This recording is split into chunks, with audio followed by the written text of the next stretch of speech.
मध्य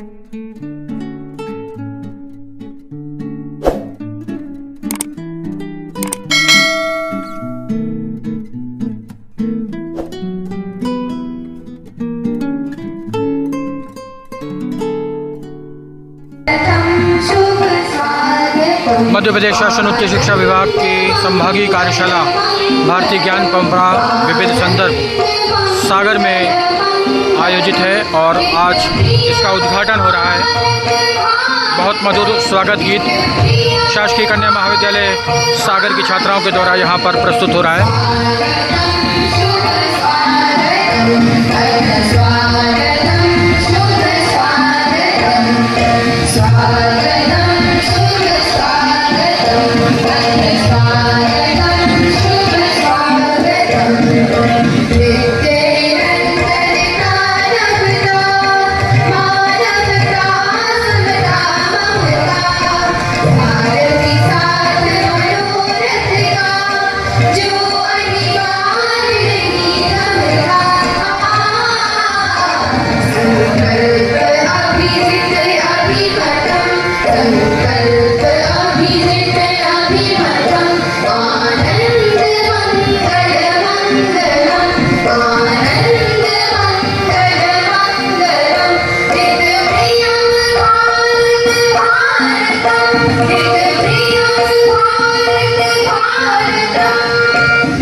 स्वागत के माध्यम से स्वागत के पश्चात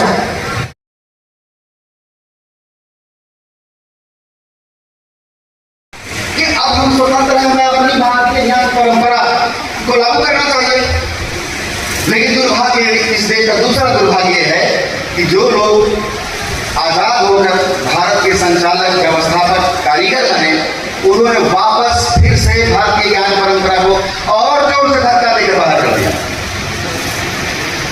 आयोग बनाए गए, सिफारिशें भी लागू की गई। राधाकृष्णन समिति की रिपोर्ट पढ़ लीजिए, 1948 की समिति है जो उपराष्ट्रपति हुए राधाकृष्णन, जिनका जन्मदिन शिक्षक दिवस के रूप में आप मनाते हैं, दार्शनिक माने जाते हैं, उनको भारत की ज्ञान परंपरा का श्रेष्ठ अनुभव। उसमें उन्होंने एक शब्द दिया है जो कि वर्तमान जो कस्तूरी रंगन समिति की रिपोर्ट, जिसको हम आज NEP 2020 कहते हैं, उसका आध्यात्मिकता शब्द नहीं है, उसकी जगह भारतीय ज्ञान परंपरा शब्द है। लेकिन राधाकृष्णन समिति में आध्यात्मिकता शब्द, स्पिरिचुअलिटी, भारत की ऐसी शिक्षा व्यवस्था जो शिक्षित भारतीयों को भारत के प्राचीन मूल्य जैसे आध्यात्मिकता की ओर उन्मुख किया जा सकेगा, वो काम नहीं हुआ।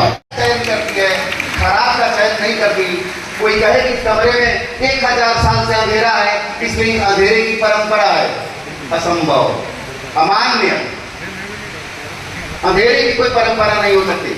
हम कहें ये वर्ग, ये समुदाय 1500 साल से इसी अज्ञानता में रहता आया है, ये इसकी परंपरा है, ये परंपरा नहीं हो सकती। तो कुछ श्रेष्ठ से श्रेष्ठ का चयन नहीं किया है, उसे पता ही नहीं है। तो जो ऐसी चीजें हैं, दुनिया में बहुत सारी ट्राइब्स हैं, जनजातियां जंगलों में रहती हैं, जो अपने जीवन शैली को हजारों साल से बेचारे लिए चले आ रहे हैं। उसमें बहुत सारी चीजें ऐसी हैं जो अब बेकार हो चुकी हैं, अप्रासंगिक हो चुकी हैं, अमानवीय भी हो सकती हैं। जैसे हम जिस सभ्य जगत में रहते हैं, यहाँ हिंसा के बहुत सारे कार्य कभी कभी सुनाई देते हैं। पूरी परंपरा की सगी बहन है, वो भी दावेदार है कि मैं भी बहुत पुरानी हूँ, मुझे चलते रहने दो। परंपरा श्रेष्ठ से श्रेष्ठ चीज का विचिन्वयन करती है, चयन करती है, उसको धारण करती लेके चलती है। इसलिए यह परंपरा है श्रेष्ठ से श्रेष्ठ मूल्यों को पकड़ते चलने, व्यवहार में लाने और पुराने अनुपयोगी को छोड़ते चलने की विशेषता के विवेक का नाम परंपरा है। ये बात आपके दिमाग में स्पष्ट हो जानी चाहिए। अगर कोई चीज बहस में कही जाए कि तो पुरानी चीज है, ये चलते रहनी चाहिए, लेकिन हमको देखना होगा कि क्या हमारे सभ्य समाज के लिए, क्या हमारी पृथ्वी के लिए, क्या इस संपूर्ण सृष्टि के लिए ये चीज चलती रहनी ठीक है या बेकार है। उसमें किसी की हिंसा तो नहीं है, किसी को नुकसान तो नहीं है, ये समझना पड़ेगा। तब जाके तय होगा कि वह रूढ़ी है या परंपरा है।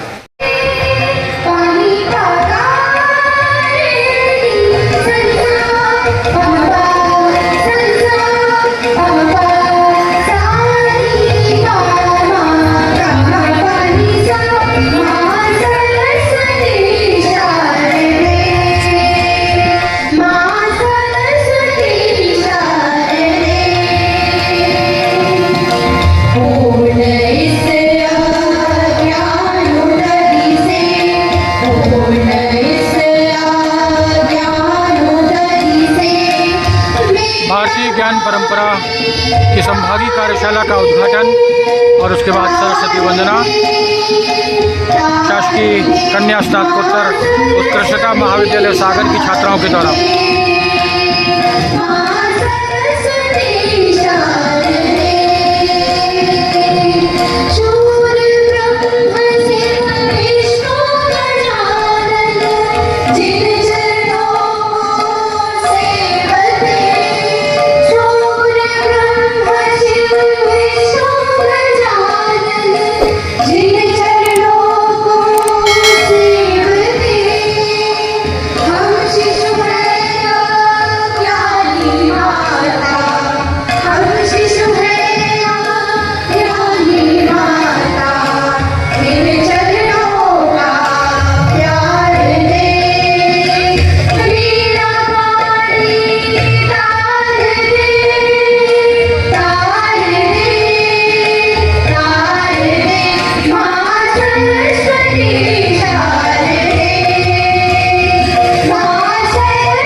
विद्वानों के आलेखों का हमने एक पुस्तक के रूप में प्रकाशित किया है ISBN बुक।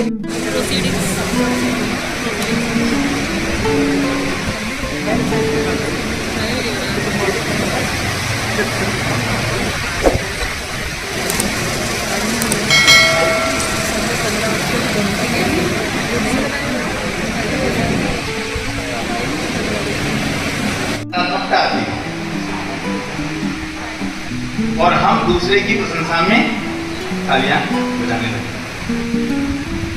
इससे हम दूसरे के सामने सम्मान के पात्र बन जाते हैं। ठीक है सर? ठीक है मैडम? ठीक है बच्चों? ये 5 लाभ हैं ताली बजाने के। तो जब यहाँ से कभी कोई ऐसी बात कही जाती है या आपसे आग्रह किया जाता है तो निसंकोच अपने लाभ के लिए तालियां जरूर बजाइएगा। सम्मानीय विद्वानों को हम बताना चाहते हैं कि 27-28 फरवरी 2024 में भारतीय ज्ञान परंपरा विविध संदर्भ विषय को ध्यान में रखते हुए 2 दिवसीय कार्यशाला का आयोजन किया गया। और उस कार्यशाला के आयोजन में माननीय राज्यपाल महोदय, माननीय मुख्यमंत्री जी, माननीय शिक्षा मंत्री महोदय और भारतवर्ष से 30 से अधिक शिक्षा समूह के विद्वानों को आमंत्रित किया गया। और उसके साथ ही साथ प्रदेश के उन प्राध्यापकों को, उन शिक्षकों को आमंत्रित किया गया जो केंद्रीय अध्ययन मंडल के माध्यम से पाठ्यक्रम का निर्माण करते हैं।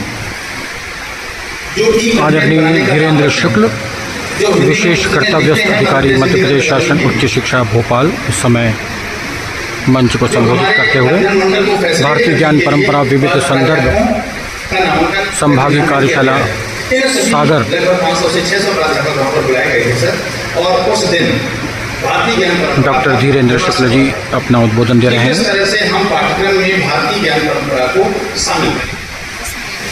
और उस समय माननीय मुख्यमंत्री जी ने, माननीय शिक्षा मंत्री जी ने यह निर्देश दिया था कि हम कुछ विषयों का चिन्हांकन करें और उस चिन्हांकन के पश्चात एक विषय विश्वविद्यालयों को आवंटित किए गए।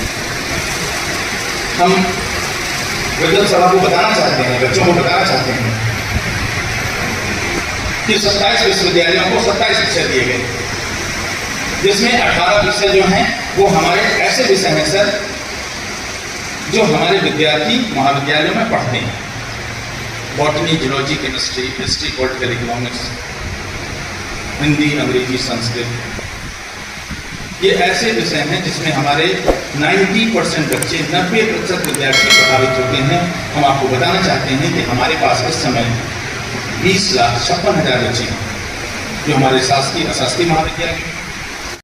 अब एक बच्ची दूसरी बच्ची को बताएगी, एक बालक दूसरे बालक को बताएगा कि महाविद्यालय में अब कुछ नया होने लगा। बच्चों को पढ़ाने की जरूरत नहीं है, बच्चों को सिखाने की जरूरत है। आप लोग पढ़ाते हैं इसलिए बच्चा नहीं आता है, क्योंकि बच्चा आपसे ज़्यादा जानता है।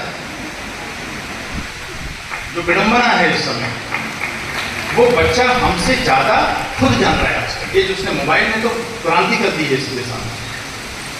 आप अगर क्लास में पढ़ा रहे हैं और जरा सा गलत पढ़ा देते हैं तो पीछे से बच्चा बोलता है कि सर ये गलत पढ़ा रहे हो, सर देखो इसमें ये लिखा हुआ है।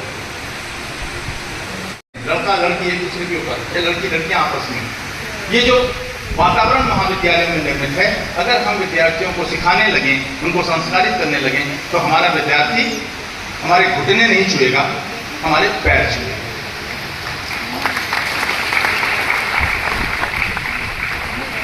अभी हमारे माननीय मुख्यमंत्री जी ने गुरु पूर्णिमा का आयोजन करने के निर्देश दिए। ये भारत के लेखकों का हम धन्यवाद देना चाहते हैं, आभार व्यक्त करना चाहते हैं कि आपने समय से संभाग को आलेख पहुंचाए।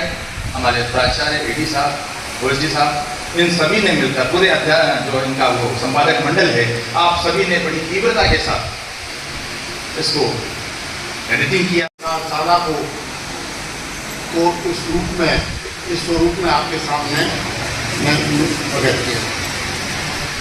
बहुत बहुत धन्यवाद तिवारी जी। मैं हमारे बीच हमारी अग्रणी प्राचार्य डॉक्टर रूपा जैन प्रति आभार प्रकट करता हूँ, जो यहाँ पर उन्होंने हमारा आतिथ्य स्वीकार किया। हमारे सागर संभाग के 62 शासकीय महाविद्यालय के प्राचार्यगण के प्रति मैं आभार प्रकट करता हूँ।